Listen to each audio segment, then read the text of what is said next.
ಜಮ್ಮು ಕಾಶ್ಮೀರದಲ್ಲಿ ಸೇನಾ ವಾಹನ ಕಂದಕಕ್ಕೆ ಬಿದ್ದು ದುರಂತ ಸಂಭವಿಸಿಬಿಟ್ಟಿದೆ. ಬೆಳಗಾವಿಯಲ್ಲಿ ಇಬ್ಬರು ಯೋಧರ ಪಾರ್ಥಿವ ಶರೀರಕ್ಕೆ ಅಂತಿಮ ನಮನ ಸಲ್ಲಿಸೋದಕ್ಕೆ ಅಂತ ಸಿದ್ದರಾಮಯ್ಯ ಬಂದಿದ್ದಾರೆ. ಬೆಳಗಾವಿ ತಾಲೂಕಿನ ದಯಾನಂದ್, ಬಾಗಲಕೋಟೆಯ ಮಹೇಶ್ ಮರಿಗುಂಡ್, ಏರ್ಪೋರ್ಟ್ನಲ್ಲಿ ಅಮರ್ ರಹೆ ಅಂತ ಮಾಜಿ ಯೋಧರಿಂದ ಘೋಷಣೆ ವ್ಯಕ್ತವಾಗಿದೆ. ಮಿಲಿಟರಿ ಮೈದಾನದಲ್ಲಿ ಅಂತಿಮ ದರ್ಶನ ಪಡ್ಕೊಂಡಿದ್ದಾರೆ ಸಿಎಂ ಸಿದ್ದರಾಮಯ್ಯ.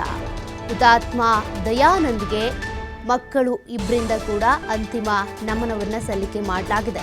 ಕಣ್ಣೀರ್ ಹಾಕ್ತಾ ತಂದೆಗೆ ಸಲ್ಯೂಟ್ ಹೊಡೆದು ಕೈ ಮುಗಿದಿದ್ದಾರೆ ಅವರ ಮಕ್ಕಳು. ಮನ ಕಲಕುವಂತಿದೆ. ಆ ಮಕ್ಕಳಿಬ್ಬರೂ ಕೂಡ ತಂದೆಗೆ ಅಂತಿಮ ನಮನ ಸಲ್ಲಿಸುವಂತಹ ಆ ದೃಶ್ಯ. ಕರ್ನಾಟಕದ ಮೂವರು ಯೋಧರು ಮೃತಪಟ್ಟಿದ್ದಾರೆ ಈ ಒಂದು ದುರಂತದಲ್ಲಿ. ಬಾಗಲಕೋಟೆ, ಬೆಳಗಾವಿ, ಉಡುಪಿ ಅವರು. ಅದರಲ್ಲಿ ಈಗ ಬೆಳಗಾವಿಯಿಂದ ಸೆಲೆಕ್ಟ್ ಆಗಿ ಯೋಧ ಆಗಿ ಕಾರ್ಯನಿರ್ವಹಿಸ್ತಾ ಇದ್ದಂಥ ಯೋಧ ಸಾವನ್ನಪ್ಪಿರೋದಕ್ಕೆ ಅವರ ಮಕ್ಕಳಿರ್ಬೋದು, ಅವರ ಕುಟುಂಬಸ್ಥರು ನಮನ ಸಲ್ಲಿಸ್ತಾ ಇರೋದನ್ನು ನೋಡ್ತಾ ಇದ್ರೆ ಮನ ಕಲಕುವಂತಿದೆ. ಸಿಎಂ ಸಿದ್ದರಾಮಯ್ಯ ಕೂಡ ಅಂತಿಮ ನಮನವನ್ನು ಸಲ್ಲಿಸಿದ್ದಾರೆ.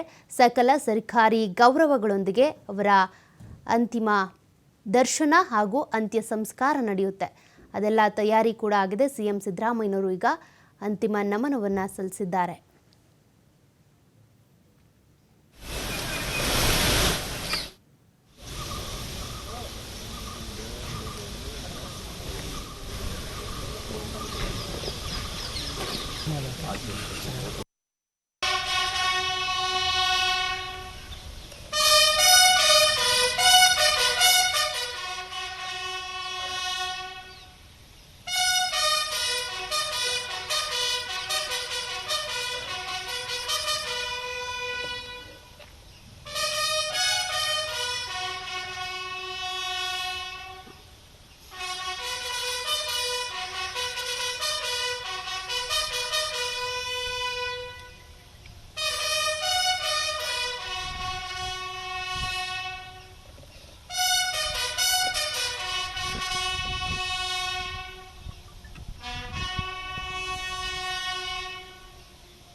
Foi.